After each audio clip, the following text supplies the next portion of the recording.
त्यांचे असतात विचार आपण ऐकले.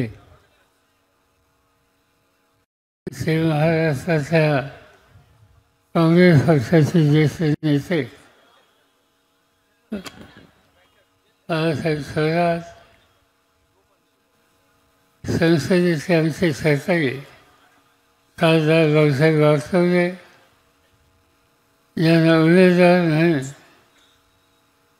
आघाडीच्या वतीनं संधी दिली. त्या आपल्या उमेदवार सौभाग्यवती प्रभावती भोगले, आमदार डॉक्टर तांबे, जयंत वाघ, राजेंद्र फाळके, रीता चौधरी, बाळासाहेब गायकवाड, सुधीर मस्के, ताराचंद मस्के, ॲडव्होकेट नारायण काळे, महाविकास आघाडीचे सर्व पदाधिकारी आणि उपस्थित बंधू भगिनी,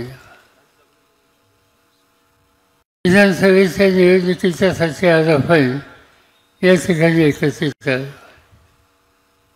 7 महिन्याच्या पूर्वी देशाच्या लोकसभेची निवडणूक झाली. ही निवडणूक एका वेगळ्या स्थितीत झाली.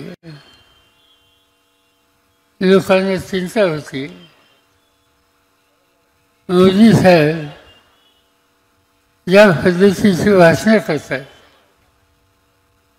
ती ऐकल्याच्या नंतर त्यांच्या मनामध्ये नक्की काय आणि त्याचे परिणाम काय होतील यावर लोकांच्यामध्ये अस्वस्थता होती. ते काय सांगत होते? जाईल तिथं सांगत होते की मला 400 खासदार तुम्ही निवडून द्या. लोकसभेची एकंदर संख्या 580च्या आसपास आहे.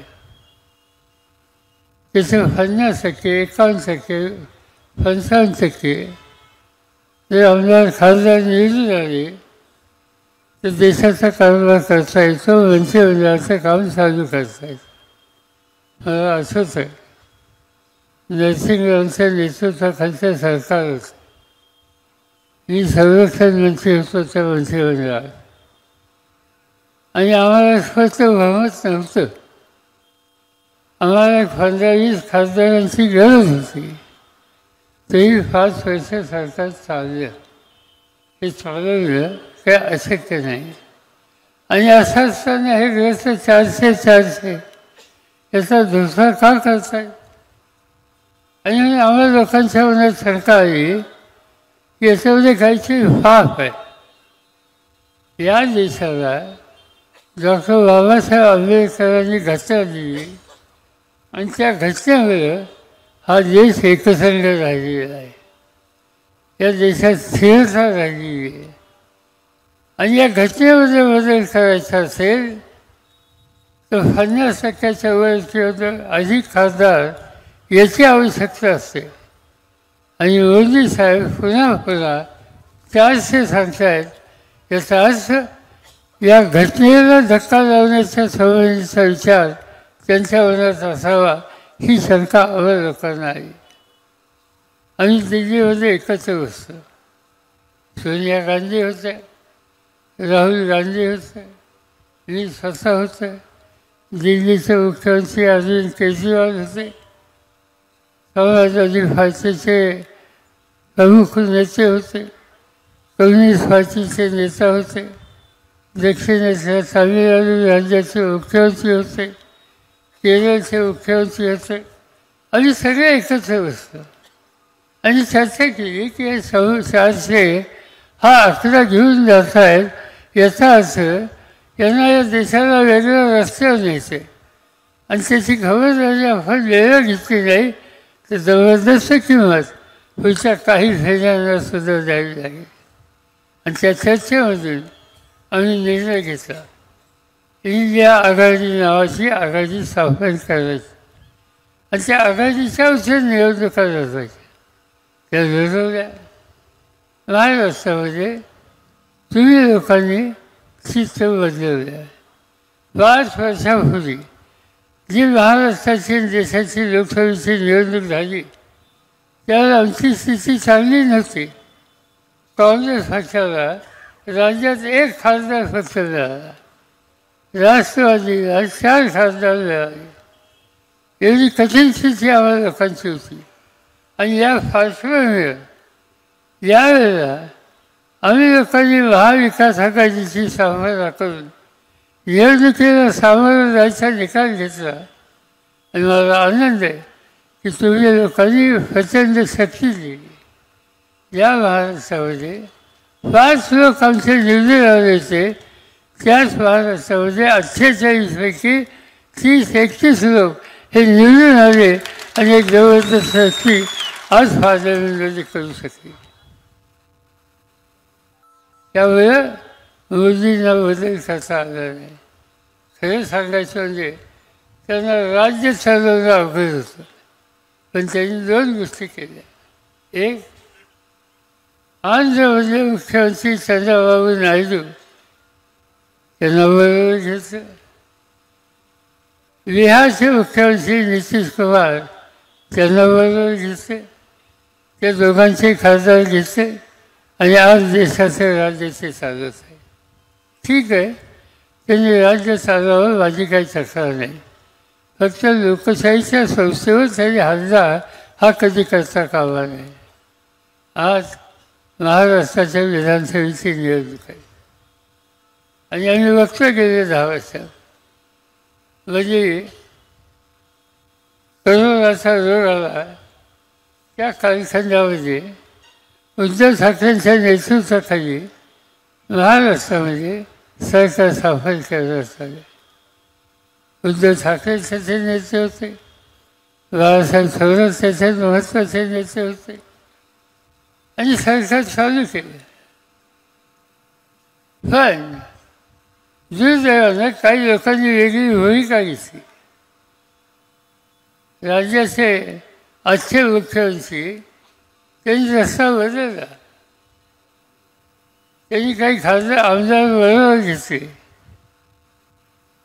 त्यांना जर अजित पवार आणि त्यांच्या सहकार्याने त्यांना साथ दिली आणि या सगळ्या गोष्टीच्यामुळं आम्हाला लोकांचं बहुमत तिथं गेलं आणि आपण बघतो आज शिंदेच्या नेतृत्वाखालचं सरकार त्या ठिकाणी आहे.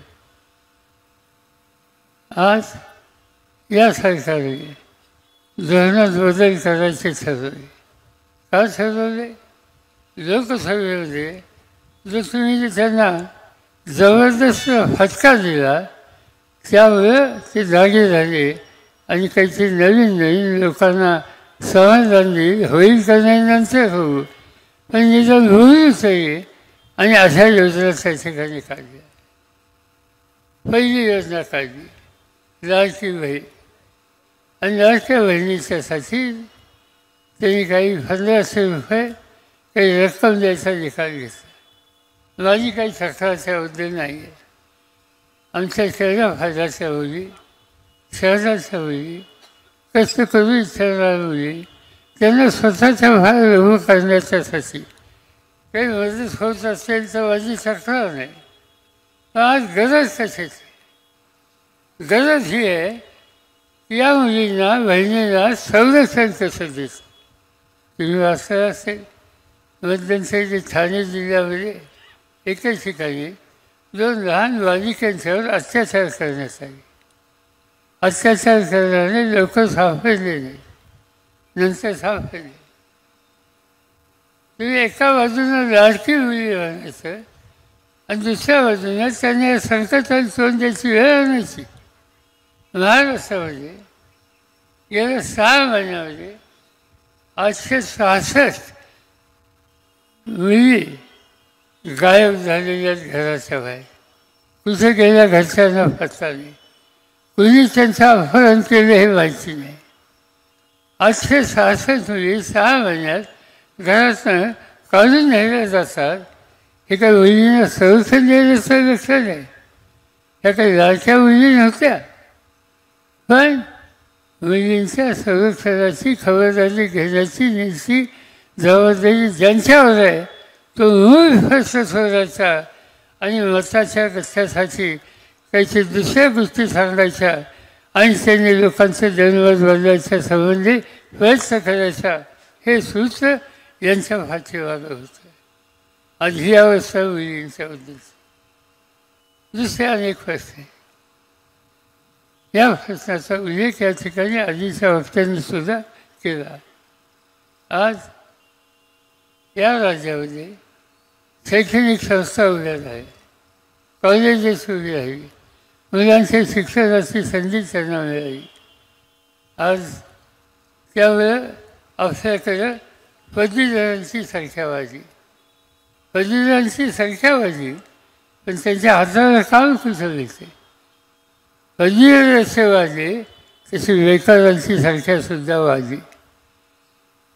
ठिकठिकाणी मुलं कॉलेजमधलं बाहेर खात आहेत, अनेक ठिकाणी अर्ज करत आहेत. त्या अर्जाला कोणी जण साथ देत नाही आणि त्यांना नोकरी मिळत नाही.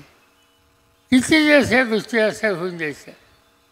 आणि त्यासाठी एक विचार असा करण्यात आला महाविकास आघाडीच्या वतीनं की ही जी मुलं आहेत त्यांना 4,000 रुपयाचा भत्ता दरवेळेला आपण देऊ आणि त्यांना हे सांगू पुढच्या काही महिन्यामध्ये काय वाटेल ते करा, पण स्वतःचा उद्योग, स्वतःचे 2 पैसे मिळवण्याचे मार्ग हे तुम्ही काढले पाहिजे. माझं तर नेहमीच सांगणं असतं, मुलांनी प्रत्येक घरात 2 मुलं असतील ते एकाने शेती करावी आणि दुसऱ्याने जिथं काम मिळेल तिथं काम करावं. देशाच्या कानाकोपऱ्यात कुठेही जावं. आज आम्ही कधी कधी परदेशात जातो. अमेरिकेत गेलो, ब्राझीलमध्ये गेलो, कॅनडामध्ये गेलो. हजारोच्या संख्येनं भारताचे लोक भेटतात, तरुण मुलं भेटतात, अनेक प्रकारची कामं करतात. आज तुम्ही ब्राझीलमध्ये बाळासाहेब होते माझ्यावर, ब्राझीलला आपण गेलो होतो आणि त्या ठिकाणी हजारो एकराची शेती आहे, ऊसाची शेती आहे, फळबागांची शेती आहे आणि ते काम करण्याच्या वजह नव्हे तर त्याच्या मालकीमध्ये भारताचं आलेले अनेक तरुण लोक आहेत.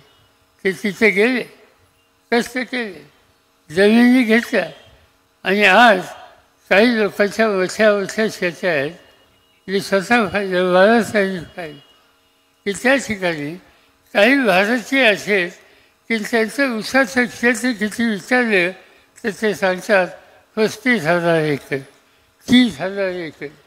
आम्ही कधी आयुष्यात हे ऐकलेलं. पण आपली मुलं त्या देशात जाऊन हे करू शकले. का केले? नोकरी नाही याच्यासाठी कुठे जायच्याबद्दलची तयारी ही त्यांची होईल. पण आमच्याकडची गोष्ट अनेकदा लोकांना पचत नाही. लोक येतात, तरुण मुलं भेटतात, विनंती करतात नोकरी द्या. कुठेतरी त्यांना नोकरी मिळाली, ऑल इंडिया लेवलला सौंदर्याच्या मुलाला नोकरी मिळाली. बिहारमध्ये, दिल्लीमध्ये माझ्या घरी येतात आणि सांगतात की नोकरी चांगली आहे पण बिहार फार लांब आहे. माझी बदली ठेवली महाराष्ट्रात करा. काहीतरी करून त्याची बदली महाराष्ट्रात केली. इथं आल्या भेटतात आणि इथं विनंती करतात महाराष्ट्रात आलो पण जरा जिल्ह्यात बदली करा. आणि जिल्ह्यात घेतल्याच्या नंतर भेटतो आणि मग सांगतो की जरा गावाच्या जवळ करा. ही भूमिका आमचे तरुण जोपर्यंत घेतील तोपर्यंत दुनियामध्ये काम करण्याची जी संधी आहे त्याचा लाभ आमच्या मुलांना घेता येणार नाही. आणि जोपर्यंत आम्ही शेतीवरचा ओझा कमी करत नाही तोपर्यंत कुटुंबाचं एकंदर अर्थकारण हे सुधारणार नाही. म्हणून शेतीचा ओझा हा कमी केला पाहिजे. आणि घरातली जी मुलं आहेत शेतीचा एखाद दुसरा सोडला तर बाकीच्यांनी कुठेही जाऊन जगामध्ये काम करण्याची तयारी केली पाहिजे. आज त्याची गरज आहे आणि त्याला प्रोत्साहन देण्याच्यासाठी आज महाविकास आघाडी असा विचार करते की या मुलांना दर महिन्याला 4,000 रुपयाचा भत्ता देऊ. त्याच्यातून त्यांनी अन्य ठिकाणी जाण्याच्या संबंधीचे मार्ग हे हाताळले पाहिजे.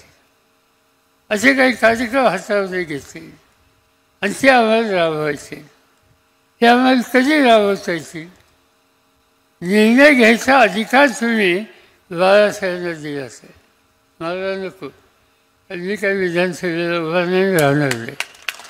हा बाळासाहेबांना अधिकार दिला पाहिजे, ज्यांनी साखर कारखानदारी अतिशय उत्तम चालवली. मंत्रिमंडळामध्ये काम करत असताना ते शेतीवंची होते, मी शेतीवंची होतो. देशाच्या सगळ्या शेतीवंतांचं काम मी जवळून बघत असे. आणि ज्या ज्या वेळेला देशाच्या शेतीवंतांच्या बैठका व्हायच्या त्यावेळेला शेतकऱ्यांचे खरे प्रश्न बांधून त्याचा मार्ग काढण्याच्या संबंधीची भूमिका मांडण्यासाठी जे शेतीवंशी फुले होते त्याच्यामध्ये पहिला नंबर हा बाळासाहेब थोरातांचा होता.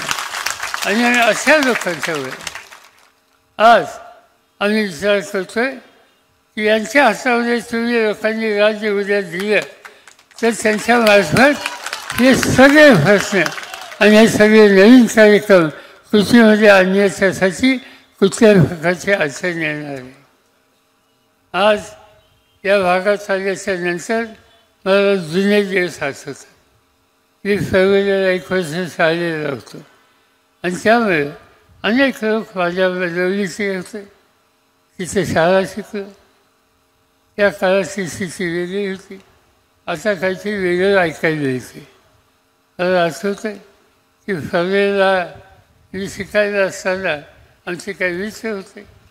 या मित्रांच्या वडील आमचे शंकरदादा खैरे कोल्हाचे माझे मित्र होते. अनेकदा मी त्यांच्या घरी गेलो आणि मला सांगण्यात आलं की आजच्या वेळेला त्यांच्या कन्या आहेत, म्हणजे माझीच मुलगी. शंकरनानाची मुलगी म्हणजे दुसऱ्याची मुलगी कशी, माझीच मुलगी. आणि दुसरी गोष्ट अशी की या ठिकाणी सांगण्यात आलं एकदा निवडणुकीच्या वेळेला यांच्या घरामध्ये तिकीट दिलं होतं.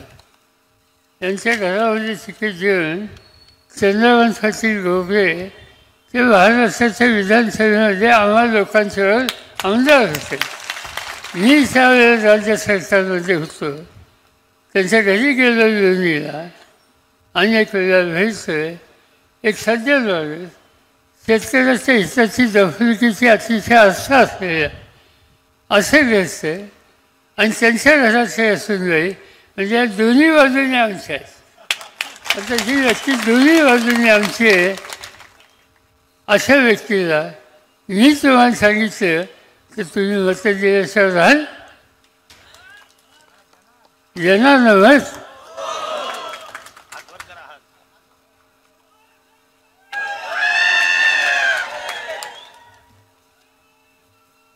मत देणार याची खात्री मला स्वतःला आहे. मला कधी कधी तुमच्या भागाची काळजी असते. आणि काळजी असते की ज्यावेळी शिकायला इच्छा होतो त्यावेळेस रास्ता आणि हा सगळा भाग अतिशय उत्तम शेतीचा भाग असतो. पेरूच्या बागा होत्या, ऊसाच्या बागा होत्या, फळबागा होत्या. इथं जवळपास 12 ते 13,000 एकर इथं पेरू होतं. आता चौकशी केली ते शेतीला आमच्या पक्षाचं अधिवेशन होतं आणि त्यावेळेला चौकशी केली की पेरूचं क्षेत्र किती आहे. लोकांनी वाईट चेहरा करून सांगितलं कमी झालं. का कमी झाला म्हणजे पाणी कमी. एकेकाळी असा हा भाग फार पाणी असलेला हा भाग होता. तुम्ही उत्तम शेती करत होता. गोदावरी कालवा हा 12 महिने व्हायचा. आम्ही बघितलेलं या ठिकाणी. असं पाणी कमी झालं त्याचा परिणाम जे पेरूचं क्षेत्र 13-14 एकराचं होतं त्या 4-7 हजारावर हे क्षेत्र घेतलं. जी गोदावरी 12 महिने वाहत होती 5 ते 6 रोटेशन मिळत होते.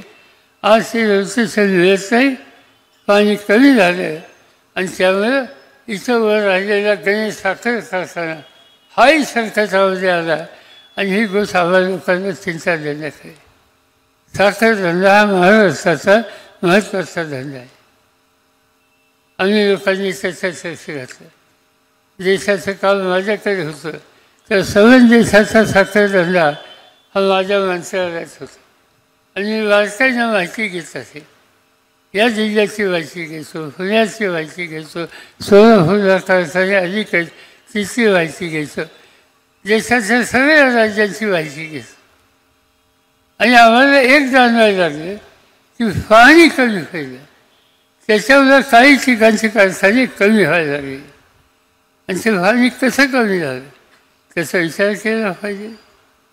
या भागामध्ये गोदावरी उजवा कालवा हा 10-20 वर्षापासून चालू होता एकेकाळी.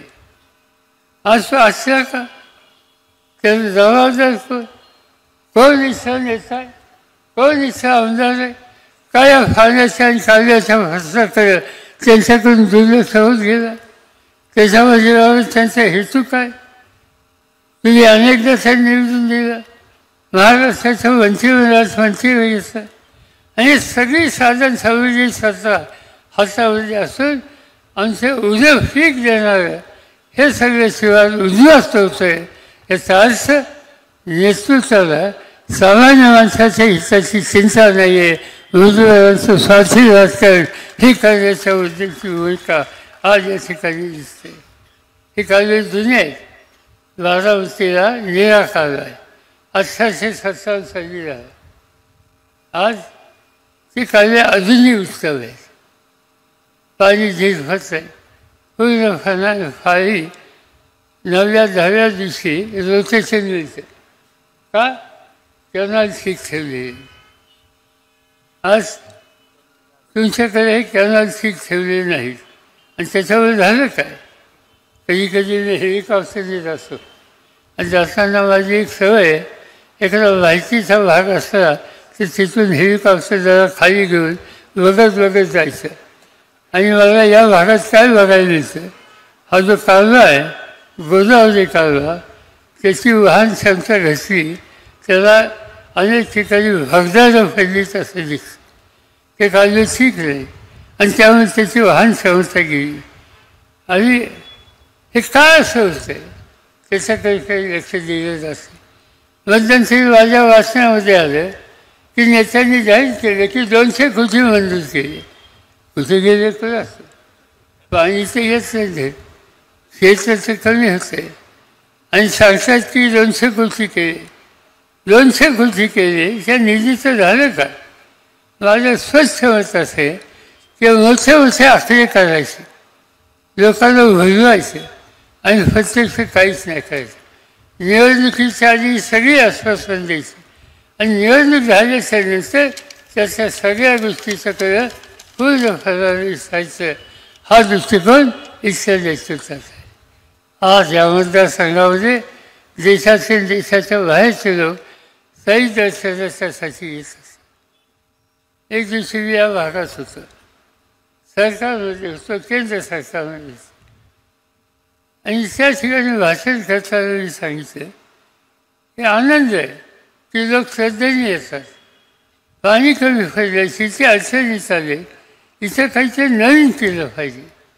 पुण्यामध्ये हिंजवडी नावाचा एक भाग आहे, तिथे पाणी कमी असतं. त्या भागाचा मी आमदार होतो, खासदार होतो. विचार केला की हा सर्वच भाग असा उजाडकी दिवस करायचा. तरुण लोक एकत्र केले, काही उद्योजक बोलवले आणि या सगळ्यांची चर्चा केली आणि त्याने सांगितलं की ज्ञानाचं शहर करता येईल का, नॉलेज सिटी. आणि नॉलेज सिटी करायची असेल तर संगणकाचं शिक्षण देऊन संगणकावर आधारित व्यवसायाचं केंद्र या ठिकाणी करता येईल का. आणि बैठका घेतल्या.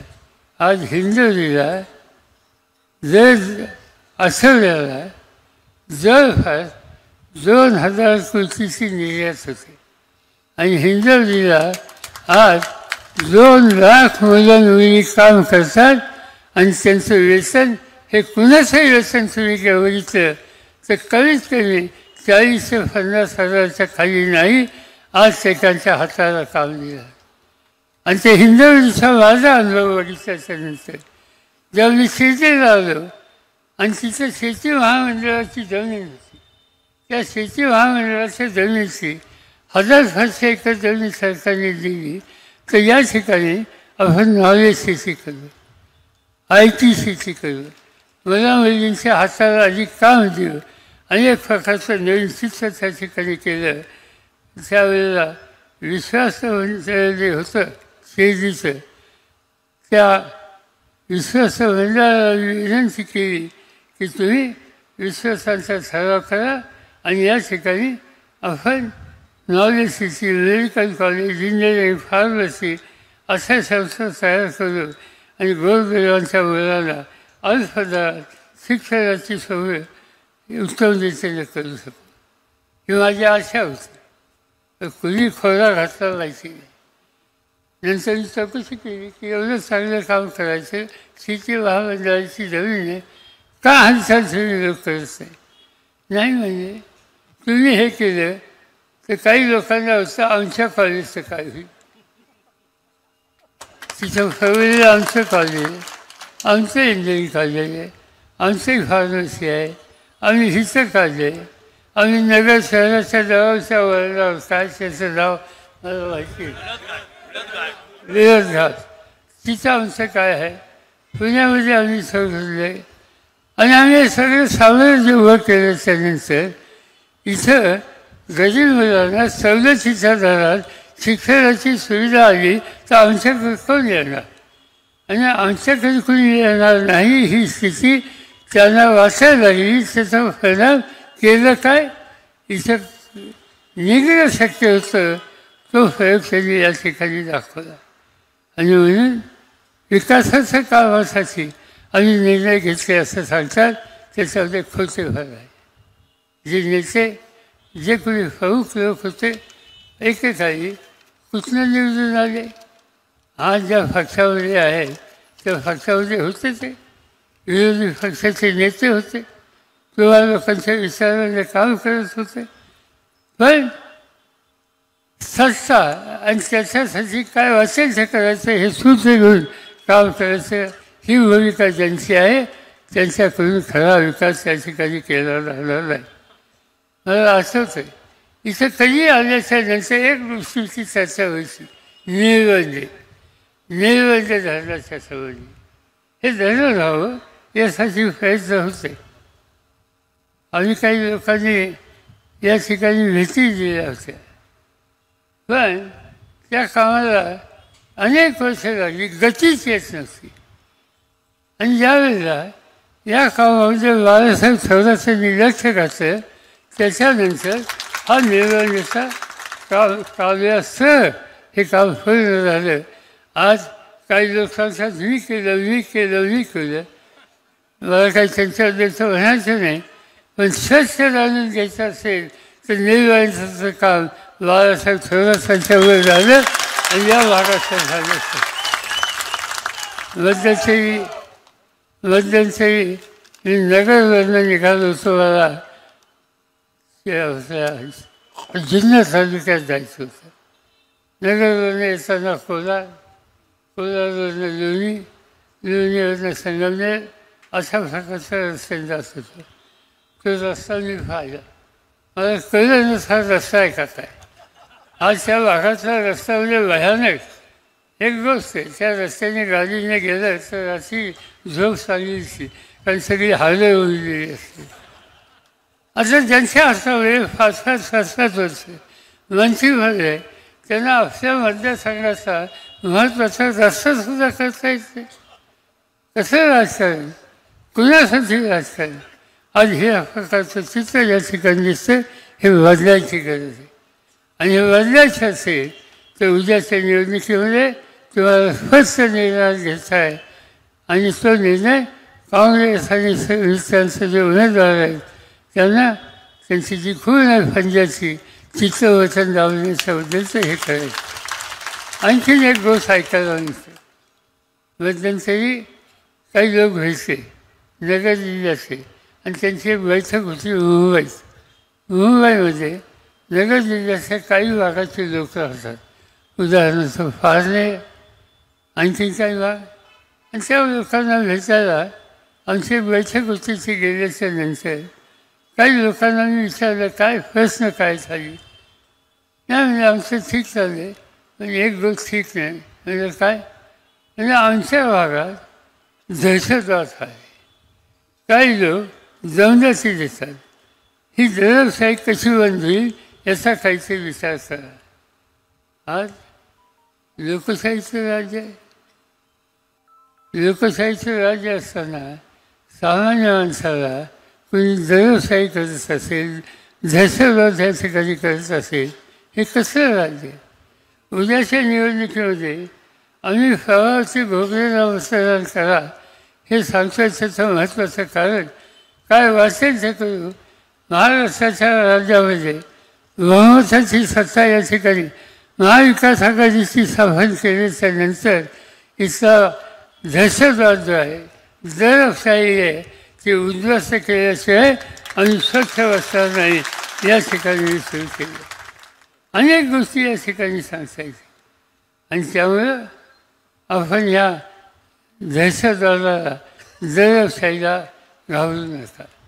प्रवासाही या ठिकाणी निवडणूक लढत आहे आणि तुमच्या धमक असले तर निवडणुकीच्या मार्गानं तुमचा महिना मांडा.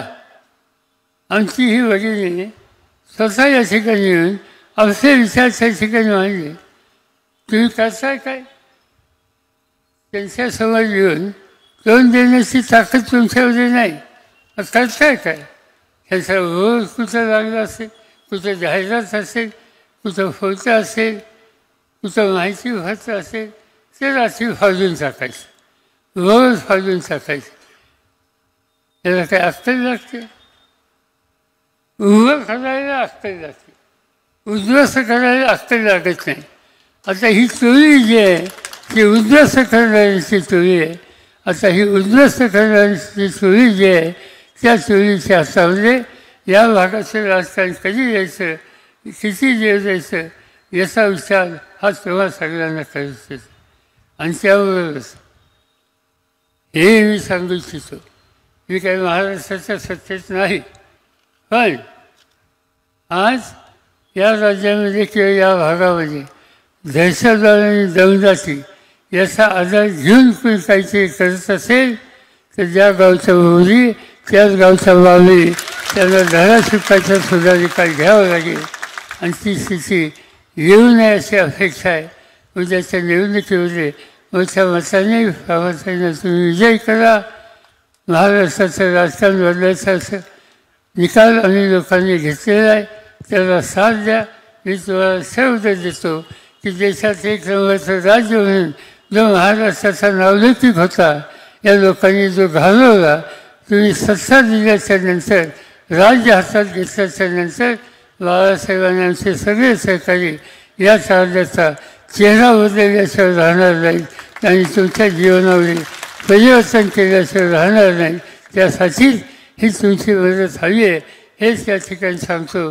आणि अजून 5 सभा असल्यामुळं अधिक न बोलता मी आपल्या सगळ्यांना या ठिकाणी ठीक आता अनेक गोष्टी आहेत. आता मला कोणत्याही चिठ्ठी वाचवली तिथे शिवाजी महाराजांचा पुतळा बसवायचा होता. आणि काय झालं माहिती नाही, पण तो पुतळा सरकारच्या गोडाऊनमध्ये. या लोकांना किंमतच नाही. शिवाजी महाराजांच्याबद्दल किंमत नाही, तुमच्याबद्दल किंमत नाही. काय सांगायचं? तुम्ही सगळ्यांनी वाचले. सिंधुदुर्ग जिल्ह्यामध्ये उभा केलेला पुतळा शिवाजी महाराजांचा उद्घाटन केलं नरेंद्र मोदी आणि एका महिन्यात तो फाडला. चौकशी केली आम्ही लोकांनी शिस्तपणे फसवलं की शिवाजी महाराजांचा पुतळा फाडला का?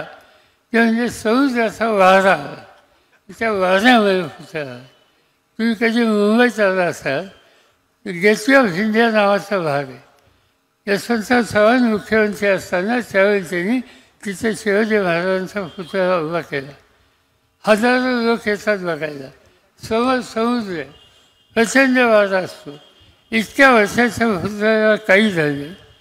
मुंबईमध्ये शिवाजी पार्क नावाचं क्षेत्र आहे, समुद्राच्या जवळ आहे. शिवाजी महाराजांचा पुतळा आहे तिथे. इतक्या वर्ष पुतळा त्या ठिकाणी समुद्राचा वारा येतो, तो पुतळा कधी फाडला नाही. आज सिंधुदुर्गाचा पुतळा कसा होता? 2 कारणे. एक तर भ्रष्टाचार, म्हणजे पैसे खायचे. आणि शिवाजी महाराजांच्या पुतळ्याची पैसे खायचे काय चाललेलं आहे. आणि दुसरं गोष्ट, पुतळ्याच्या उद्घाटनाला हात कोणाचा लागला? हात लागला नरेंद्र मोदीचा. पुतळा असंच होणार, दुसरं काय होणार पुतळ्याचं? आज ज्यांच्या हातामध्ये सत्ता आहे आणि सत्तेचा उपयोग लोकांच्या भल्यासाठी करत नाही, वेळच्या वेळ निर्णय घेत नाही, परवानग्या द्यायची परवानगी देत नाही, त्यामुळे एक पुतळा फरतो तरी त्याचं गोदावरीमध्ये राहतो. दुर्दैवाने ही स्थिती या ठिकाणी आहे. ती बदलायची असेल तर निकाल हाच घ्यावा लागेल की लोकसभेमध्ये विधानसभेमध्ये परिवर्तन करायचं आणि ते काम तुम्ही करा ही विनंती करतो आणि पुढच्या सभेला जायला आपली परवानगी घेतो. जय हिंद, जय महाराष्ट्र. धन्यवाद साहेब. 288 जागा, हजारो उमेदवार. सत्तेच्या खुर्चीत कोण बसणार? कोण हरणार, कोण जिंकणार? कुणाच्या बाजूनं कौल लागेल? कोण होणार उद्याचा आमदार? कुणाचा करेक्ट कार्यक्रम होणार? पत्रकारांच्या नजरेतून कोण वरचढ ठरणार? यंदाच्या निवडणुकीत कोण बाजी मारणार? उमेदवार म्हणतायत मीच होणार आमदार. महाराष्ट्राच्या कानाकोपऱ्यातून थेट मतदारसंघातून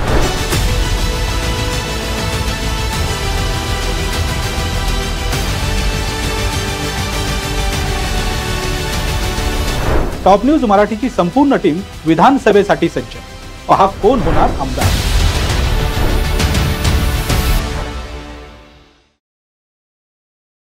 टूर्स अँड ट्रॅव्हल्स विश्वातील एक विश्वसनीय नाव मँगो हॉलिडेज घेऊन आले आहेत धम्माल फॉरेन टूर्स खास तुमच्यासाठी. एक्झॉटिक युरोप 17 रात्री 18 दिवस, साऊथ आफ्रिकन सफारी 9 रात्री 10 दिवस, नॉर्दर्न लाईट्स 8 रात्री 9 दिवस, दुबई अबुधाबी 5 रात्री 6 दिवस, व्हिएतनाम कंबोडिया 8 रात्री 9 दिवस. तर आजच आपली सीट बुक करा आणि आपल्या फॉरेन टूर्स मेमोरेबल करा.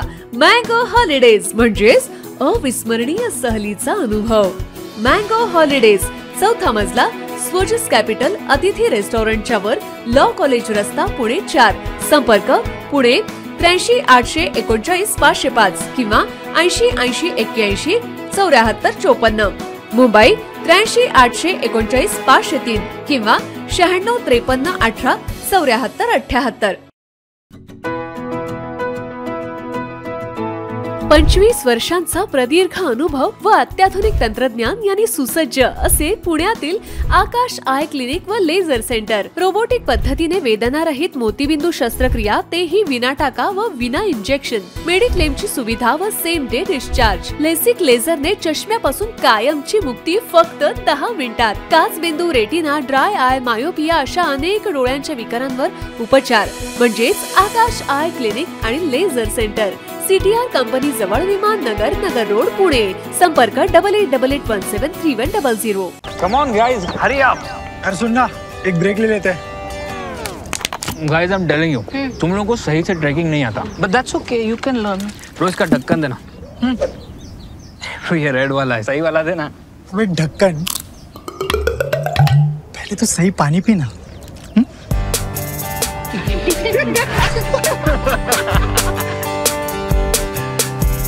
Manikchand Oxyrich, proudly Indian.